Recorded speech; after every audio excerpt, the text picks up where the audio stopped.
Assalamualaikum warahmatullahi wabarakatuh. Bismillahirrahmanirrahim. Alhamdulillahi rabbil alamin. Wa afdalus salati wa atammu taslimi ala sayyidina Muhammadin wa ala alihi wa sahbihi ajma'in. Rabbi shrah li sadri wa yassir li amri wahlul 'uqdatam min lisani yafqahu qawli.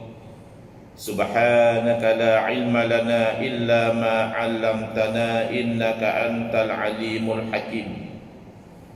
Allahumma akhrijna min zulumatil wahmi wa akrimna binuril fahmi waftah alaina bi ma'rifatil ilmi wa sahhil akhlaqana bil hilm waj'alna mimman yastami'una al-qawla fayattabi'una ahsana. Allahumma آت نفوسنا تقواها وزكها أنت خير من زكاها أنت وليها ومولاها.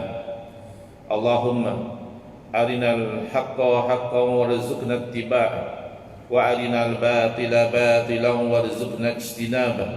اللهم انفعنا بما علمتنا وعلمنا ما ينفعنا وزدنا علما وهدى.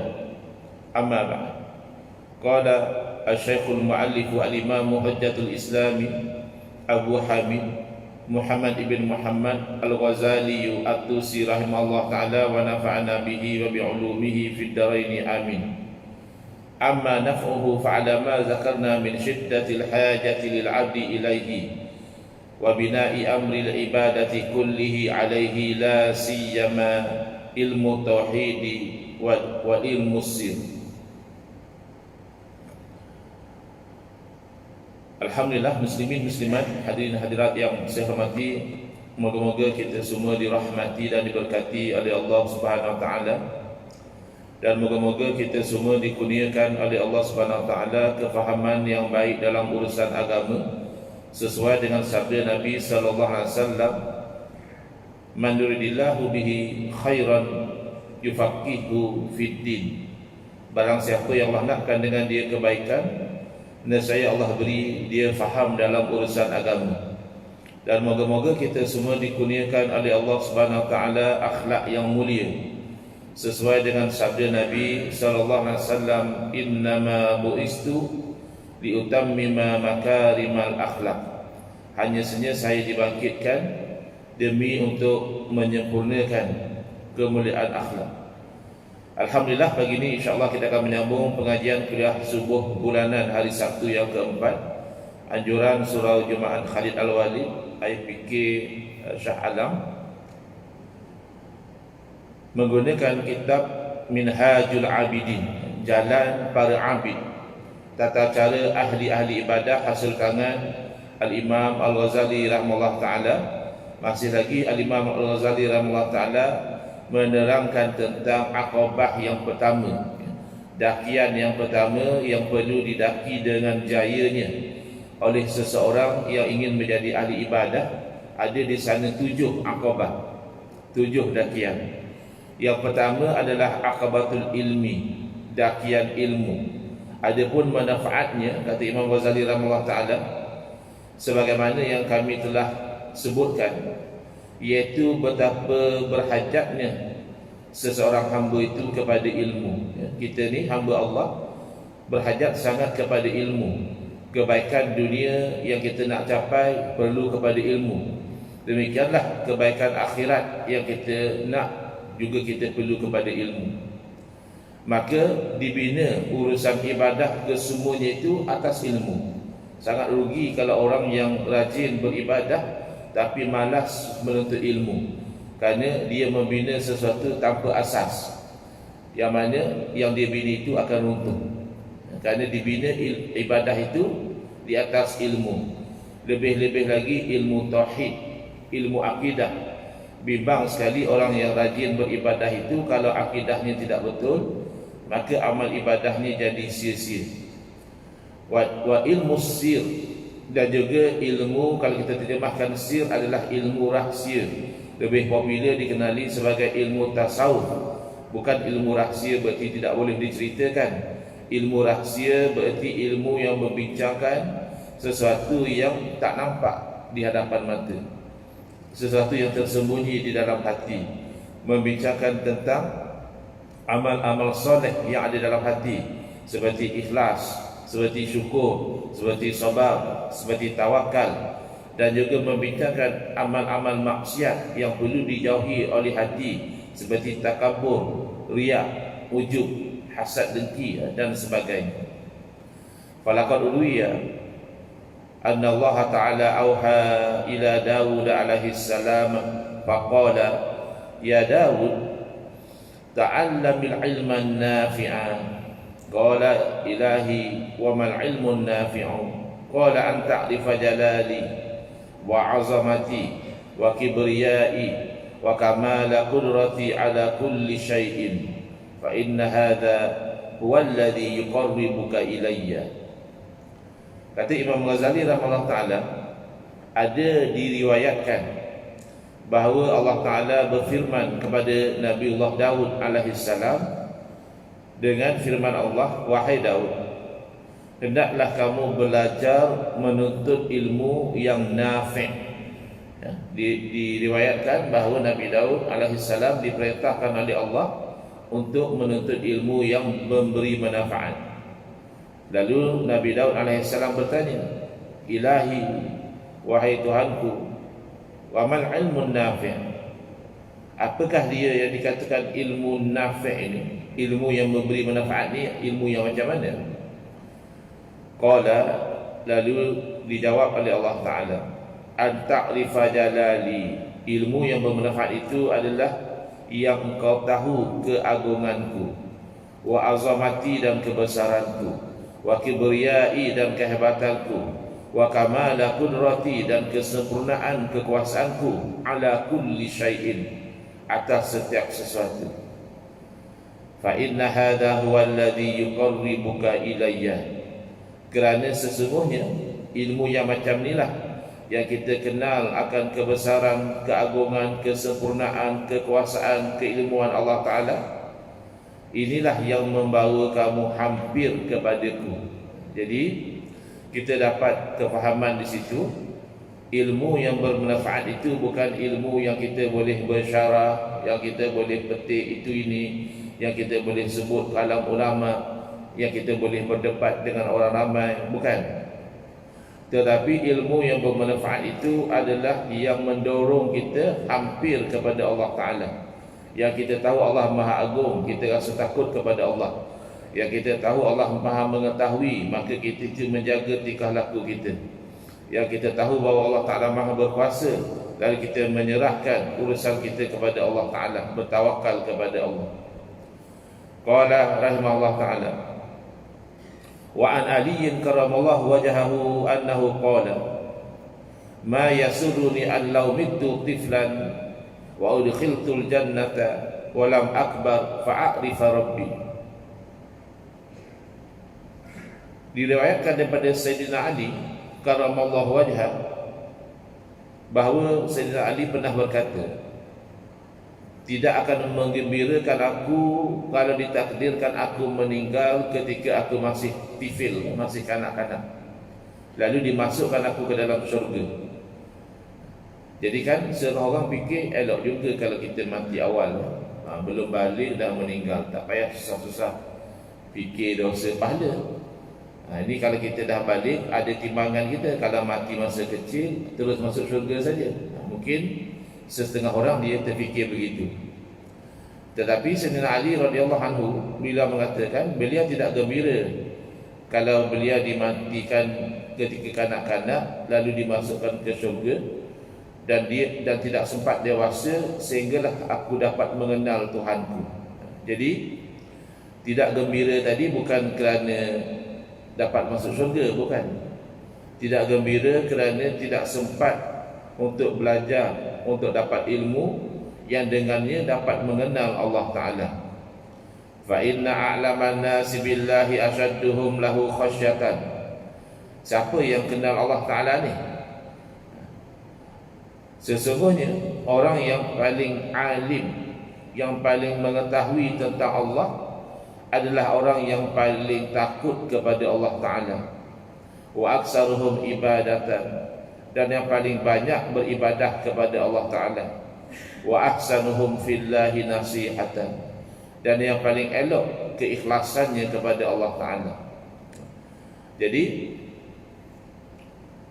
orang yang mendabik dada, kata dia tahu, dia alim, dia pandai, sebenarnya bukan itu. Walaupun tidak nampak bahawa orang itu berilmu, tidak nampak dia tahu banyak perkara, tetapi sekiranya ilmu yang ada dalam dada dia itu menjadikan dia takut kepada Allah, menjadikan dia banyak beribadah, menjadikan dia sangat ikhlas dalam beribadah, maka sebenarnya dia orang yang paling berilmu. Jangan pula mendakwa dia banyak ilmu tetapi tidak mahu beribadah, tidak takut kepada Allah, bahkan tidak ikhlas pun kepada Allah Ta'ala. Qala rahimahullah ta'ala, wa amma shiddatuha fabdhul nafsaka fil ikhlasi fi talabil ilmi waliyakun at-talabu talaba dirayatin la talaba riwayatin. Dan ada pun kedahsyatan, kesukaran dalam bab ilmu ni adalah kamu itu kena bersungguh-sungguh untuk ikhlas dalam menuntut ilmu. Na'udzubillah min zalik. Kalau orang itu menuntut ilmu tidak ikhlas, bukan sahaja ilmu itu tidak membawa manfaat, bahkan itu akan menjadi sebab dia dicampakkan ke dalam neraka oleh Allah Subhanahu Wa Taala. Orang yang menuntut ilmu agama tetapi bukan kerana Allah, sebaliknya kerana dunia, untuk dia bermegah-megah dengan ulama, untuk dia itu memperlekehkan orang jahil, untuk dia itu menjadi popular, orang memandang dan menyanjung kepada dia, Allah akan masukkan orang itu ke dalam neraka. Maka hendaklah kamu itu bersungguh-sungguh mencari keikhlasan dalam menuntut ilmu. Dan jadilah kamu menuntut ilmu itu menuntut faham, bukan hanya menuntut riwayat, hafal tapi tidak faham. Boleh cerita macam-macam, boleh keluarkan maklumat yang pelbagai, tapi kefahaman tidak ada. Ini penyakit yang merebak di zaman kita, penyakit gagal faham. Maklumat banyak, zaman kita senang dapat maklumat, kan dulu susah. Nak tahu satu maklumat, nak kena cari orang, nak kena berjumpa, nak kena tanya. Sekarang Google je, macam-macam maklumat ada dalam internet. Tapi kenapa sekarang orang makin teruk akhlak dia? Kenapa orang makin jauh daripada khasyatillah, takut kepada Allah? Kemungkinan adalah kerana dari awal tujuan menuntut ilmu itu bukan kerana Allah. Wa'lam annal khatara azimun fi talabil ilmi. Ketahuilah bahawa ada di sana risiko yang besar dalam menuntut ilmu ni, ada bahaya dia. Memang menuntut ilmu itu bagus, tapi ada risiko dan bahaya dia. Apa dia risiko dia? Faman talabahu liyasrifa bihi wujuhan nasi ilaihi wa yujalisa bihi al-umara wa yubahiya bihi an-nuzara aw yatasayyada bihi al-hutama fatijaratuhu ba'iratun wa safqatuhu khasiratun. Kata Imam Ghazali rahimahullah ta'ala. Jadi kata-kata Imam Ghazali ini, Imam Ghazali ambil daripada hadis Nabi sallallahu alaihi wasallam. Imam Ghazali memberi amaran, maka barang siapa yang menuntut ilmu tujuannya untuk memalingkan wajah manusia itu memandang kepada dia. Jadi bila dia dapat ilmu, orang suka kepada dia, orang sanjung kepada dia, followers ramai, page pun ramai, TikTok pun ramai. Itu tujuan dia untuk ilmu.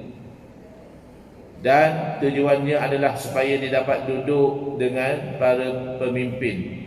Orang yang ada ilmu ni kadang dijemput oleh menteri, dijemput dalam satu program besar, anjuran kerajaan misalnya. Itu tujuan dia tuntut ilmu, supaya dia dapat duduk dengan para pemimpin. Dan wa yubahiya bihin nuzara, supaya dia dapat bermegah-megah dengan orang yang setanding. Kalau tak ada ilmu, nanti tak boleh duduk dengan para ulama, tak dipanggil untuk bersembang dengan mufti, tak dipanggil untuk bercakap dengan sahibus samahah, sahibus sa'adah. Jadi supaya dapat bermegah-megah dengan orang-orang alim, dia tuntut ilmu. Atau supaya dia dapat memancing habuan dunia, maka perniagaannya itu adalah perniagaan yang bankrupt, perniagaan yang rugi, dan kontrak yang dia buat itu adalah kontrak yang merugikan dia. Padahal dia dah menjalani jalan yang betul, jalan agama, bahkan jalan peninggalan para rasul, jalan ilmu. Tapi oleh kerana niat dia tidak ikhlas, maka dia jadi rugi. Qala Rasulullah sallallahu alaihi wasallam, man talabal ilma liyufakhira bihil ulama'a aw liyumariya bihis sufaha'a aw liyasrifa bihi wujuhan nasi ilaihi adkhalahu Allahun nar. Barang siapa yang menuntut ilmu supaya dia dapat berbangga-bangga dengan ilmu itu akan para alim ulama. Jadi bila sembang satu isu, dia dapat keluarkan maklumat yang ada dalam dada dia, maka ulama-ulama merasa kagum.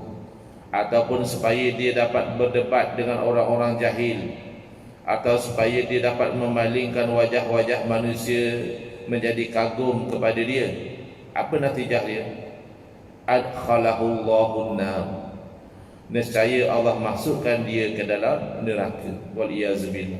Jadi menuntut ilmu dah bagus, kalau niatnya tidak bagus, maka risikonya akan dimasukkan ke dalam neraka. Na'udzubillah min zalik.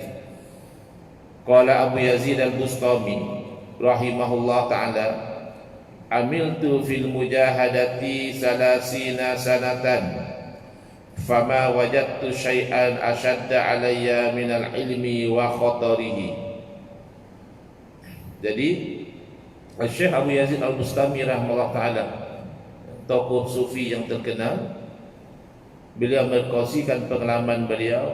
Kata beliau, aku telah beramal, bermujahadah dalam perkara ketaatan ini 30 tahun, dan tidaklah aku jumpa satu perkara yang lebih berat, yang lebih sukar berbanding dengan ilmu dan juga bahaya daripada ilmu.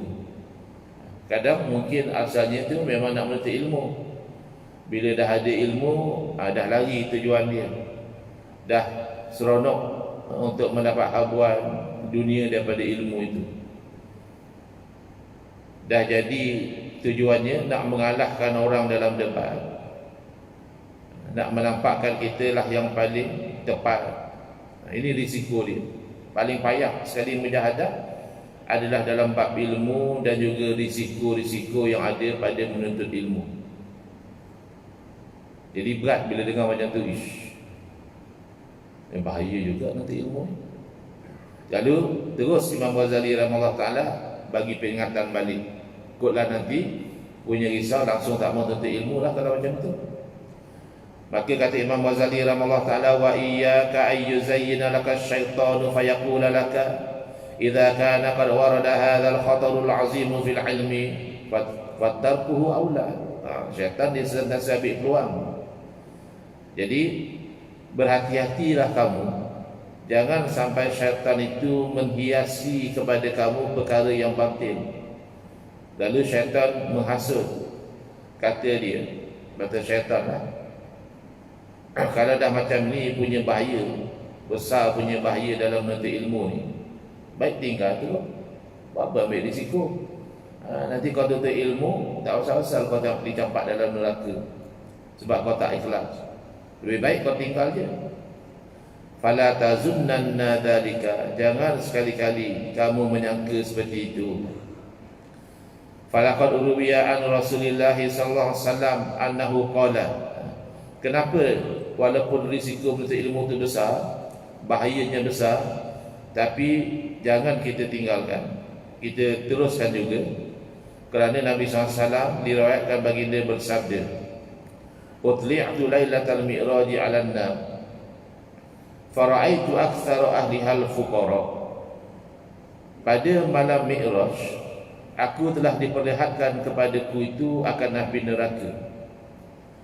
Lalu aku telah melihat kebanyakan daripada ahli neraka itu adalah fuqara, orang-orang fakir. Jadi para sahabat tanya, ya Rasulullah, minal mal. Jadi sahabat terkejut, jenuh juga jadi orang miskin macam tu. Jadi orang miskin lah kat dunia miskin, kat akhirat masuk neraka pula. Ya. Adakah miskin harta? Tanya para sahabat. Lalu Nabi SAW menjawab, la, bukan, minal ilmi. Yang banyak jadi ahli neraka itu bukan orang yang miskin harta, tapi orang yang miskin ilmu. Bila ilmu tidak ada, maka barangkali akidahnya sudah salah. Kalau akidahnya tidak salah, ya, mungkin amalannya tidak betul. Sementara saya teringat, ya, ini untuk penambahbaikan. Di surau kita ni tidak ada sutra untuk imam, penghadang.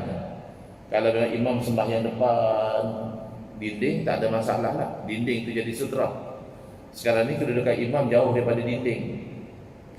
Bila kita tak letak sesuatu, berarti kita telah meninggalkan sunnah Nabi SAW. Baginda solat, sama ada solat fardu atau solat sunat, sentiasa ada sutra. Nabi SAW tidak meninggalkan sutra, pahadang. Jadi yang idealnya pahadang tu dinding ataupun tiang. Tapi macam ini kan imam jauh daripada dinding, letaklah sesuatu.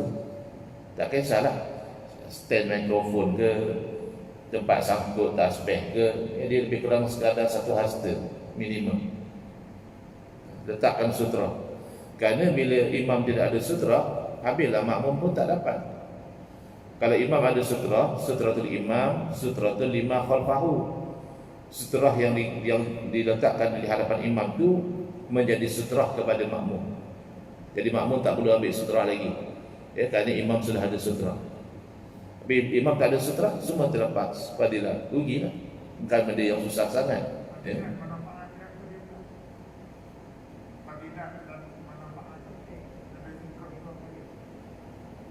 Fadilat dia. Tujuan sutrah itu asalnya adalah supaya ia menjadi sempadan. Maknanya contoh, ya, kalau kita sembahyang, orang nak lalu di depan, ada orang ada urusan nak ambil sesuatu, maka dia lalulah di depan sutrah tu. Dia macam sempadan. Janganlah dia lalu antara orang tu dan sutrah, ya. Misalnya sutrah tu di sini, ya, tak sutrah, dia nak lalu, jangan lalu sini, lalu di hadapan sutrah tu, tidak berdosa lah. Jadi selesai. Kita menjaga sempadan solat kita, dan orang yang ada urusan untuk melintas pun dia tidak dianggap melintas depan orang solat. Itu dari segi tujuan dia. Okey. Ataupun macam tadi saya letak beg sebagai sutra. Dan yang keduanya adalah kita dapat fadilat ittiba' ar-Rasul sallallahu alaihi wasallam, ikut kepada Nabi sallallahu alaihi wasallam sesuai dengan firman Allah Taala, qul in kuntum tuhibbunallaha fattabi'uni yuhibbukumullah. Katakanlah, kalau kamu itu kasih kepada Allah, apa cara dia? Hendaklah kamu ikut akan aku, nescaya Allah kasih kepada kamu. Jadi ikut Nabi sallallahu alaihi wasallam ni ada dalam perkara yang wajib, itu tak dapat tidaklah. Ada dalam perkara yang sunat pun kita usahakan. Macam sutrah tadi, sunat, memang sah sembahyang tanpa sutrah, tapi tak sempurna, tidak ikut sunnah Nabi sallallahu alaihi wasallam. Maka jangan sekali-kali kamu menyangkakan oleh kerana menuntut ilmu ni banyak risiko, ada bahaya, lalu meninggalkan menuntut ilmu itu lebih baik. Jangan. Kerana kebanyakan ahli neraka adalah orang yang miskin ilmu. Qala rahimahullah ta'ala, faman la yata'allamul ilma la yata'atta lahu ahkamul ibadati wal qiyamu bihuquqiha. Maka barang siapa yang tidak menuntut ilmu, maka dia itu tidak akan sempurna hukum hakam ibadah tu yang dia lakukan, sebab dia tak tahu. Dan dia tidak dapat mendirikan hak-hak ibadah tu dengan sepatutnya. Kadang-kadang orang dah elok dia sembahyang jemaah, bila dia nak keluar cepat, dia pergi lintas pula dekat orang lain yang masbuk. Bimbang takut negatif baliklah pahala tu. Tadi dah elok dah buat benda taat. Ini satu benda yang saya perhati selalu kerap berlaku adalah dia segan nak lintas depan orang lain yang sudah sembahyang. Oleh kerana dia segan nak lintas depan orang yang sudah sembahyang, dia pergi lintas orang sembahyang. Lintas depan orang sembahyang ni berdosa, walaupun dia melintas dengan sopan. Orang Melayu kita kan sopan melintas tu, tunduk-tunduk sikit, ya. Tetap tak boleh. Kalau nak lintas depan orang yang sudah solat, itu tidak ada larangan. Ataupun mencelah, ya. Kita mencelah macam itu straight. Kalau kita batal wuduk misalnya, kita paksa keluar, jangan kita lintas macam tu. Kita straight, ya. Kalau dalam kitab-kitab dia sebut tutup sikit hidung, seolah-olahnya isyarat kita perlu keluar. Kenapa? Mungkin nak keluar darah ke daripada hidung atau apa, isyarat. Jadi yang sembahyang pun dia fahamlah, bagilah sikit laluan. Janganlah orang tu nak keluar kita mendada pula, susah dia nak keluar, kita bagilah dia laluan, dia lalu gitu.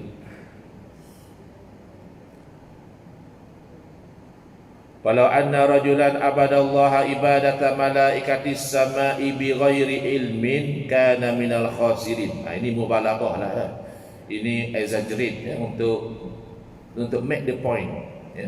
Kalaulah ada satu orang dia beribadah kepada Allah punya banyak macam ibadah malaikat di langit. Ni mana ada orang ibadah macam tu. Malaikat kalau dia sujud panjang, ya, rokok panjang. Tapi nak ceritanya berapa pentingnya ilmu. Kalau kita bayangkan satu orang tu level ibadah dia tu level ibadah malaikat, tak henti-henti ibadah, tapi tanpa ilmu, nescaya dia tergolong daripada orang yang rugi. Wasyamil fi talabil ilmi, maka hendaklah kamu mencerdaskan diri dalam menuntut ilmu. Bil bahsi, dengan mencari, mengkaji, wa talqini, dan ditalkinkan ilmu oleh guru. Bukan talqin orang mati ni. Talqin oleh guru. Guru bagi tahu begini, dia pun ulang, ya, dengan guru. Wa tadris, dan juga dengan mengajar. Rupanya menyampaikan ilmu juga adalah satu bentuk penambahan ilmu. Wa yastanibil kasal wal malal, dan jauhilah perasaan malas dan bosan. Kita memang bab ilmu ni kadang-kadang cepat mengantuk aja, ya. Kalau bab lain, cerah mata kita, ya. Bab politik, bab sukan, bab hiburan. Tapi bab ilmu, cepat bosan. Wa illa fa anta fi khatarid dalal. Kalau kamu malas, bosan untuk ilmu, maka kamu berada pada risiko kesesatan. Wal iyazu billahi azza wa jalla. Permohonan lindung dengan Allah yang Maha Agung. Qala rahimahullah ta'ala, summa jumlatul amri annaka idza nazarta fi dalaili sun'illahi ta'ala. Imam Ghazali rahimahullah ta'ala mula bawa secara spesifik kepada ilmu tauhid. Jadi kesimpulan kata Imam Ghazali, bahawa kamu tu apabila kamu perhatikan kepada dalil-dalil, petunjuk-petunjuk yang ada pada ciptaan Allah Ta'ala ni, wa'am antan nazara, dan kamu memerhati dengan mendalam, alimta anna laha ilahan, nescaya kamu dapat tahu bahawa bagi makhluk ini ada Tuhan. Sekarang ni tersebar fahaman etis, dulu lagi. Tapi kebelakangan ni ada orang-orang Islam sendiri merasakan macam etis tu lebih betul. Atheism tu yang moden. Kalau kita percaya ada Tuhan, kita dianggap kolot. Kenapa? Kerana kita hanya ikut nenek moyang. Nenek moyang percaya ada Tuhan, kita pun percaya ada Tuhan. Padahal tak ada bukti pun Tuhan wujud. Macam mana kamu percaya? Kamu tak pernah nampak Tuhan, kamu tak pernah dengar Tuhan, kamu tak pernah pegang Tuhan. Macam mana kamu boleh percaya macam itu wujud? Jadi mereka belilah. Mereka kata ini adalah satu entiti khayalan. Orang dulu-dulu dia nak believe in something, so dia believe in God. Kalau dia susah hati, dia akan rasa tenang sebab dia believe in God. Tapi ini tak ada bukti, kata dia. Padahal orang yang tidak percaya kepada Tuhan adalah orang yang akalnya tidak berfungsi dengan baik. Bukan dia bijak, tapi dia malas berfikir. Kalau kita tanya kepada dia, macam mana alam ni wujud kalau tak ada Tuhan? Kata dia, jadi sendiri. Loh, macam mana boleh jadi sendiri? Benda-benda kecil seperti kotak tisu di perut kita tak boleh terima jadi sendiri. Bukan canggih sangat, bukan complicated sangat. Hanya letak tisu dalam kotak saja. Confirm ada orang yang buat kerja ni. Takkan alam semesta yang canggih dengan langit, dengan bumi, dengan matahari, solar system, dengan sistem binatang, sistem lautan dan sebagainya boleh jadi sendiri. Ditanya pada orang ateis, bab ni kita dengan orang Kristian ada persamaan lah. Kita orang Kristian, orang Yahudi, sama-sama percaya Tuhan tu wujud. Bab tu kita dengan mereka sama, tapi konsep Tuhan tu lain lah. Kewujudan Tuhan tu sama, tapi berbeza dengan etis. Etis tak percaya. Jadi orang Kristian pun dia lawan juga orang etis, sebab tak sama dengan kepercayaan dia. Jadi antara cara dia berdepan dengan etis, dia tunjuk kepada orang etis buku, buku-buku yang ada gambar, ada tulisan. Jadi orang etis tu tengok dan dia tanya, kamu percaya tidak kalau saya katakan bahawa buku ni sebenarnya dia jadi sendiri? Somehow dia kata dakwat-dakwat tu datang bergerak membentuk tulisan. Somehow warna-warna yang pelbagai ni dia bercantum jadi gambar. Of course lah, etis tu gelak lah. Bagi dia itu satu benda yang joke. Takkanlah dakwat bergerak sendiri jadi buku. Dan dia tanya, kamu tahu tentang DNA? Orang etis cakap, tahu lah DNA. Apa fungsi dia? Oh, dengan DNA yang unik ni lah. Setiap manusia tu ada yang mata dia warna coklat, ada yang mata dia warna biru, ada yang mata warna hitam, rambut keriting, rambut lurus, dia macam mana.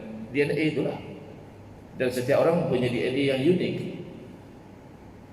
So, boleh tak dikatakan DNA itu macam it's a book of life, satu buku kehidupan.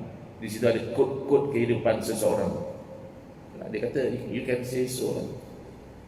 Jadi dia terpelak balik. Dia kata, macam mana kamu tak boleh percaya satu buku saja terjadi dengan sendiri, tapi jutaan, trilion buku-buku yang unik, iaitu buku-buku kehidupan, the DNA, boleh jadi dengan sendiri.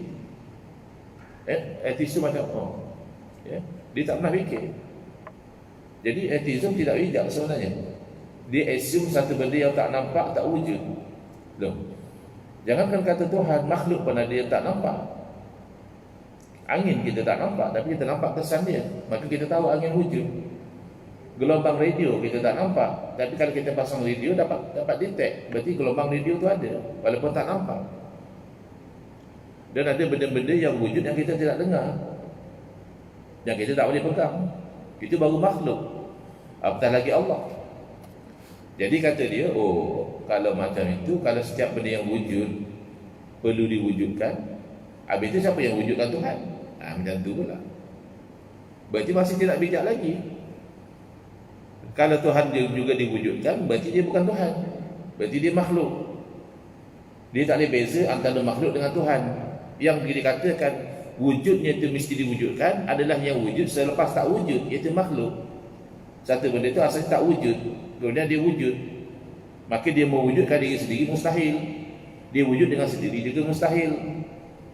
Adapun Tuhan bukannya wujud selepas tak wujud, itu beza dia. Kalau Tuhan baru wujud, berarti bukan Tuhan, berarti juga diciptakan. Jadi dia kena berhati. Kalau dia tak lihat pada diri dia pun, dia dah tahu Allah wujud. Belum dia lihat pada matahari, bulan lah, lihat pada sistem tubuh badan dan sebagainya. Hanya dia lihat dia wujud, selepas tak wujud pun sudah bercakap tentang kewujudan Allah. Yang macam mana? Qadiran, yang maha berkuasa, aliman, yang maha berilmu, hayyan, tentulah Allah itu hidup, muridan yang maha berkehendak. Tidak akan Allah itu terpaksa. Sami'an basiran mutakalliman, yang maha mendengar, maha melihat, maha berkata-kata. Munazzahan an hudusil kalam, dan maha suci Allah Ta'ala daripada baru berkata-kata. Kerana sifat baru ni sifat makhluk. Wal ilmi wal iradah, ataupun Allah baru tahu, Allah baru berkehendak, itu kita. Ada benda-benda baru aku tahu hari ni. Dah berapa puluh tahun aku hidup, baru aku tahu hari ni. Itu kita. Allah tidak demikian. Semalam lain kehendak kita, hari ni fikir punya fikir tukar, kita nak macam lain pula, baru kita.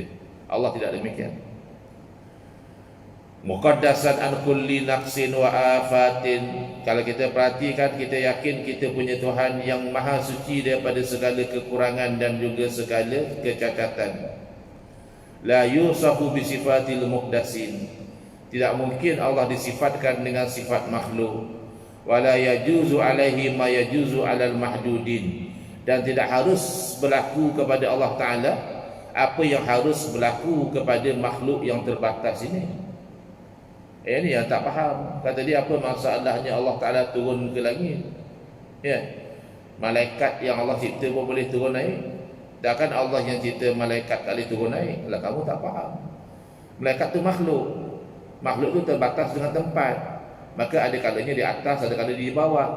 Bila dia ke atas namanya naik, bila di bawah tu namanya turun. Allah tidak terbatas dengan tempat. Tempat itu sendiri terwujud dengan Allah ciptakan makhluk. Jadi tak harus, tak boleh kamu kias macam tu. Kalau kamu kias macam tu, Allah yang ciptakan wanita, elok je wanita boleh beranak. Takkan Allah yang cipta wanita tak boleh beranak? Teruklah macam tu. Kamu nak kias Allah dengan makhluk. Wala yushbihu syai'an min khalqihi, dan Allah tidak menyerupai satu apapun daripada makhluknya. Wala yushbihuhu syai'un, dan tidak ada satu pun yang menyerupai Allah Ta'ala. Kalau ajaran sesat tak saya kira lah, artinya dia lah jadi Tuhan.